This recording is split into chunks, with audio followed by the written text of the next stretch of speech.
Welcome to Brainish English Stories.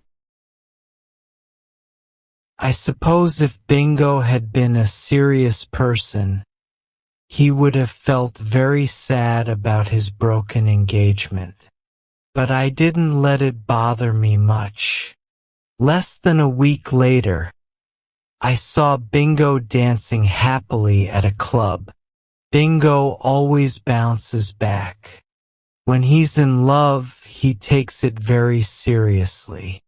But when the girl says goodbye, he's happy again in no time. I've seen it happen many times. So I didn't worry about him. Life was going well for me too. I was winning money on horse races. The weather was great, and my new socks were perfect. Best of all, my Aunt Agatha was in France, so she couldn't bother me for 6 weeks. One morning, I felt so happy I started singing in the bath. Life seemed perfect. But just when you think things are great, trouble shows up. After my bath, I saw a letter from Aunt Agatha on the mantelpiece. "Oh no," I said. "Sir," said Jeeves, my valet, who was busy in the room. "It's from my Aunt Agatha. She wants me to join her in Roville-sur-Mer," I said sadly. "Shall I pack your things, sir?" asked Jeeves.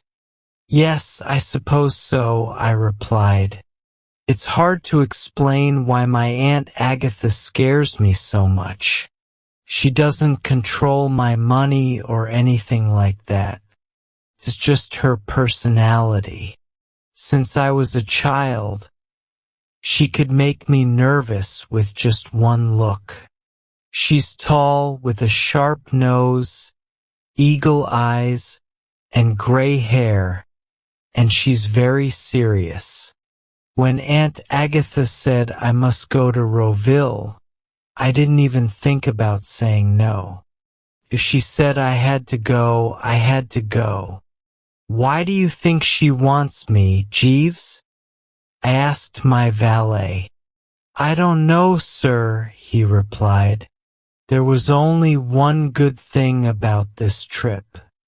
Roville seemed like the perfect place to finally wear the bright red sash I had bought months ago. I hadn't worn it yet because I knew Jeeves wouldn't approve, but Roville sounded cheerful and full of life. Felt like the right place for it.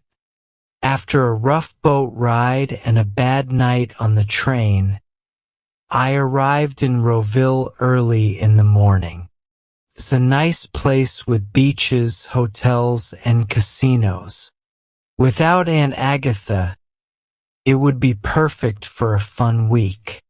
Aunt Agatha was staying at the Hotel Splendide. By the time I got there, the hotel staff looked exhausted. I knew why.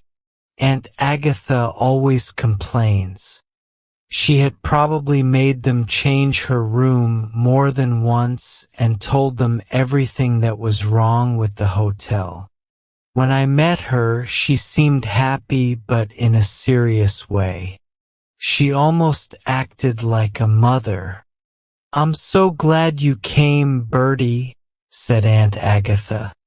"The fresh air here is much better for you than London nightclubs." "Oh, yes," I said. "You'll meet some nice people. I want you to meet Miss Hemingway and her brother. They are great friends of mine. Miss Hemingway is a quiet, lovely girl, very different from the bold girls in London. Her brother is a curate in Dorset. They come from a very good family. Miss Hemingway is charming." I felt nervous. Aunt Agatha usually criticizes everyone, but now she was praising Miss Hemingway. I suspected something bad. And I was right. Aline Hemingway is the kind of girl I want you to marry. Bertie, she said, you should think about marriage. It would help you grow up. Aline would be a good wife and a great influence on you. Wait a minute, I said, shocked. Bertie, Aunt Agatha said, giving me a serious look. But I don't want to get married. You waste your life, Bertie, she said. You're lazy and selfish. You should marry and start a family. Aunt Agatha, please, I said, feeling embarrassed. She often forgot she wasn't at one of her women's club meetings. Before she could say more, someone interrupted us. Ah, here they are, Aunt Agatha said. Aline, dear. A girl and a man walked toward us, smiling. This is my nephew, Bertie Wooster, Aunt Agatha said. He just arrived. Such a surprise. I looked at the two carefully, feeling trapped, like a cat surrounded by dogs. I had a bad feeling about this. The brother was a small man with a round face that looked a bit like a sheep. He wore glasses and a stiff collar that buttoned at the back. Welcome to Rowville, Mr. Wooster, he said kindly. Oh, Sydney, the girl said. Doesn't Mr. Wooster remind you of Canon Blenkinsop, who came to preach at Chipley last Easter? Yes, the resemblance is striking, he agreed.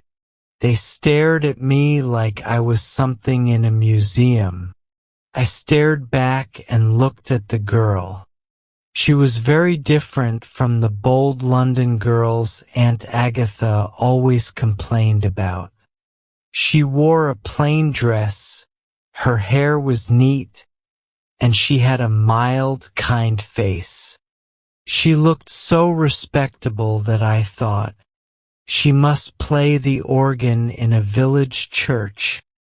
We chatted a bit, and before I left, I was invited to take them for a drive that afternoon. This made me so gloomy that I decided I needed cheering up. I went to my room, found my bright red cummerbund, and put it on. Just then, Jeeves walked in and froze like he'd seen a ghost. Sir, you're not planning to wear that in public, are you?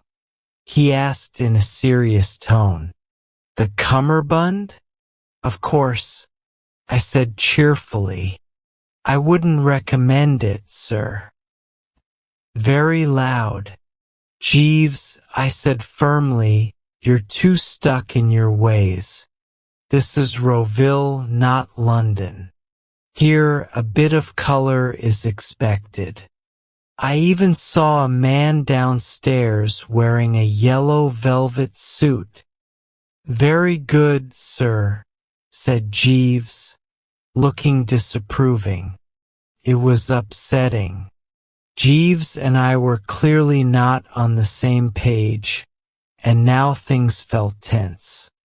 Add Aunt Agatha's plan to marry me off to Miss Hemingway, and I was feeling pretty unloved. The drive that afternoon was as bad as I expected. The curate talked nonstop about boring things, the girl admired the view, and I got a headache that started at my feet and moved up. By the time we returned, I was miserable. I went to my room to change for dinner, feeling completely done in. If it weren't for the earlier fight over the cummerbund, I would have shared my troubles with Jeeves.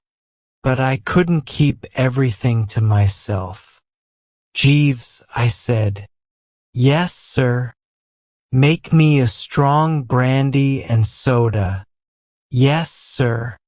Strong, Jeeves. A little soda, but a lot of brandy. Very good, sir. After drinking it, I felt a bit better. Jeeves, I said. Yes, sir. I think I'm in big trouble. Indeed, sir.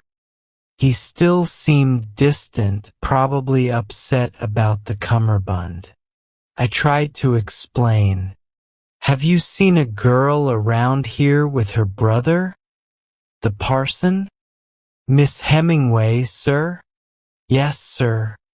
Aunt Agatha wants me to marry her. Indeed, sir. Well, what do you think? Sir? I mean, do you have any advice? No, sir. His cold and formal tone annoyed me, so I tried to act cheerful. Oh, well, never mind, I said. Exactly, sir, said Jeeves. And that was the end of the conversation.